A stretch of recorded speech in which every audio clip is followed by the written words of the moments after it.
자, 이번에는 부산연구소가 야심차게 준비한 코너입니다. 이름하여 팩트 연구소입니다. 팩트라는 것은 사실이죠. 사실에 어떤 것이 어긋나고 사실에 어떤 것이 부합되는지 요거를 부산연구소에서 한번 체크를 해보도록 하겠습니다. 지난번에 그 대선에서 가장 많이 이슈가 됐고 저희 또 그 대통령 당선자가 결정이 되고 난 후에도 인터뷰를 통해서도 나왔던 건데 우리나라가 빚이 많아서 너무 걱정입니다. 이런 인터뷰가 있었거든요. 그래서 과연 이게 사실일까? 요거를 한번 팩트연구소에서 한번 체크를 해보도록 하겠습니다. 우리 차영구 의원님, 우리나라 빚이 너무 많습니까? 뭐 우리가 천조국 하는데 이제 천조국 대열에 들어갔죠. 빚의 관점에서 2022년부터 거의 뭐 이렇게 천조 원이 넘어버렸죠. 절대 액수로는 천조 원을 넘었습니다. 액수로 넘어버렸는데 그리고 이제 저희들이 보통 한 45% 정도 유지해오던 국가 채무 비율이 지금 50%를 이제 넘어서 되게 국가 채무가 급속하게 늘어나고 있고 그래서 IMF가 좀 우려 그 채무의 증가 속도, 채무 자체가 문제가 아니고 채무의 규모가 문제가 아니고 채무의 증가 속도가 너무 빠르다 이런 경고를 한 건 맞아요. 근데 저는 전체적으로 볼 때는 그게 크게 여전히 문제될 수준은 아니다.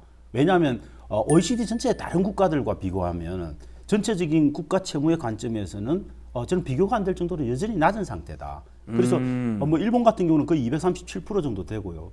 이탈리아도 180% 정도 되게 높고 그다음에 우리가 손에 꼽을 만한 주요한 OECD 국가들, 뭐 캐나다를 비롯한 이런 국가들, 미국을 포함한 이런 모든 국가들이 거의 100% 다 넘습니다. 그다음에 독일 같은 경우는 그나마 건전한데도 한 76% 정도 되거든요. 그리고 저희들이 좀 고민을 해봐야 되는 거는 빚을 써야 되는 상황이면 빚을 써야 돼요. 근데 문제는 어떤 빚을 쓰느냐가 중요한 겁니다. 국가 전체의 채무는 개인과 국가가 다 질 수 있는데 문제는 국가가 적게 지면 개인이 많이 지는 겁니다. 개인이 적게 지면 국가가 많이 져야 되는 거예요. 그러네요. 그렇죠. 그거는 그 총량은 변함이 없는 겁니다.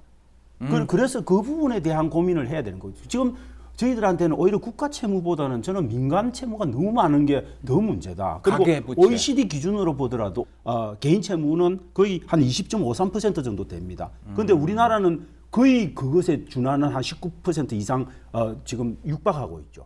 거의 OECD 수준하고 비슷하게 가고 있을 정도로 굉장히 개인 채무의 포션이 큰 겁니다. 그 대신 국가 채무 비율은 OECD 평균의 한 18.5% 정도 되는데 우리나라는 5% 됩니다. 그 말은 뭐냐면 부채를 국가가 지는 대신 개인한테 증가시키고 있는 겁니다.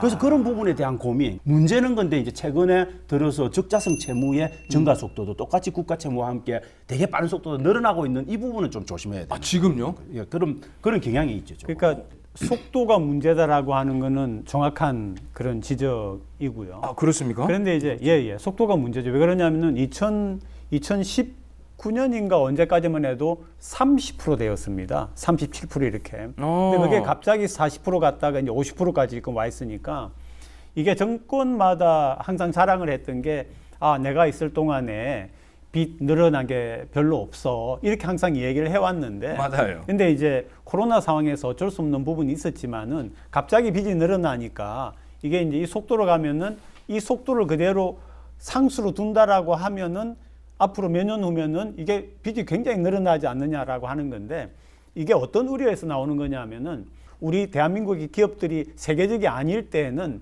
한국에 투자하려고 하는 나라가 없었습니다. 그렇죠. 그런데 그때에 만약에 대한민국이 빚이 많다 그러면 아예 투자가 안 오죠. 그렇죠. 왜냐하면 국가 부도 가능성도 있는 나라에 누가 투자를 하겠습니까? 네. 그런데 이제 객관적으로 놓고 보면은 이 부채 비율이 늘어나는 것은 조정을 할 필요가 있고 다만 이제 일각에서 이야기하는 것처럼 이리 되면 큰일 난다라고 할 정도까지는 아니다. 다만 채무 관리는 이제 좀 본격적으로 하자 이렇게 결론 내릴 수 있을 것 같습니다.